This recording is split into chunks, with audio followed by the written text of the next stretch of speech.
நமது ட்ரைலிங்குவல் படம்ப்பா. யோசிச்சு பாரு, ஒரு லாங்குவேஜில் ஒரு படத்தை ஷூட் பண்ணி எடிட் பண்ணி ஸ்க்ரீனுக்கு கொண்டு வரதே பெரிய விஷயம்.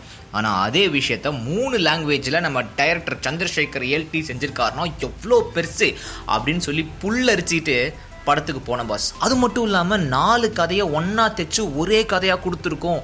ஒரு வேளை வேண்டேஜ் பாயிண்ட் மாதிரிலாம் இருக்குமோ அப்படிலாம் ஃபீலிங்ஸ் இருந்துச்சு.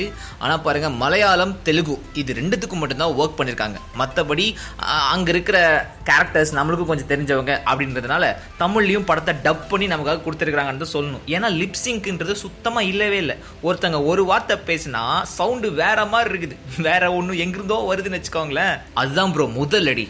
அதுக்கப்புறம் ஆலந்தூர் ரயில்வே ஸ்டேஷன் அப்படின்னு சொல்லிட்டு படத்தில் ஒன்று காட்டுறாங்க. உண்மையிலேயே மெட்ரோ மட்டும் தான் அங்கே இருக்குது. அப்புறம் சைன் போர்டில் தெலுங்கு லாங்குவேஜில் இருக்குது, பனகல் பார்க்குக்கு போகிறேன்னு சொல்லிட்டு டைலாக் இருக்குது. இது பத்தாதுன்னு தமிழ் கலந்த சுத்த மலையாளத்தில் லாலேட்டன் மோகன்லால் பேசியிருக்காரு. மேக்கிங் இவ்வளோ கந்தரக்குளமாக இருந்தாலும் கதை கண்டிப்பாக காப்பாற்றிருப்போம் அப்படின்னு சொல்லிட்டு ஃபர்ஸ்ட் ஹாஃபோட நடுவால வரைக்கும் உங்களுக்கு ஒரு நம்பிக்கை இருக்கும். ஆனால் இன்டர்வல் பிளாக் வரும்போது அதுவும் உங்களுக்கு காணாமல் போயிடும். ப்ரமோஷன் வேணும் அப்படின்னு சொல்லிட்டு துடிக்கிற ஒரு சூப்பர்வைசர் கேரக்டரில், சூப்பர் மார்க்கெட்டில் இருக்கிற ஒரு சூப்பர்வைசர் கேரக்டரில் லாலேட்டன் சாய்ராம் அப்படின்னு நடிச்சிருக்கிறாரு. அப்புறம் ஹோம் மேக்கர் கேரக்டரில் தள்ளுபடியாக தேடி தேடி போய் எடுக்கிறாங்க நம்ம கௌதமி மேடம், அவங்க நடிச்சிருக்காங்க. இவங்க 2 பேர்த்து கூட போட்டி போட்டு நடிக்கிறதுக்கு ஒரு ஆள் வேணும் அப்படின்றதுக்காக ஊர்வஷி மேடமும் இதில் இருக்கிறாங்க. இவங்க 3 பேர் இருந்தும் நல்லா நடிச்சிருந்தும் நமக்கு படத்தோட இன்வால்வ் ஆகவே முடியல. ஏன்னா கதை அவ்வளோ வீக்காக இருக்குது.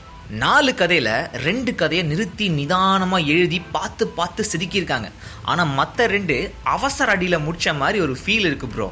முக்கியமாக சொல்லணுன்னா அந்த பொண்ணு ரைனா ராவ் அவங்க நடிச்சிருக்கிற ஒரு கதை, அதுக்கப்புறம் அந்த ஒரு குட்டி பையன் விஸ்வந்த் இவங்க நடிச்சிருக்கிற கதை, இது 2மே பார்த்தீங்கன்னா கற்பனைக்கு அப்பாற்பட்டதாக இருக்குது. இப்போ இல்லாமல் ஊரில் நடக்கும் அப்படின்ற ஒரு ஃபீல் தான் கொடுக்குது. மொத்தத்தில் டப்பிங் சீரியல் பார்த்து பார்த்து உங்களுக்கு போர் அடிச்சிருச்சு அப்படின்னா ஒரு சேஞ்சுக்கு இந்த படத்துக்கு போங்க.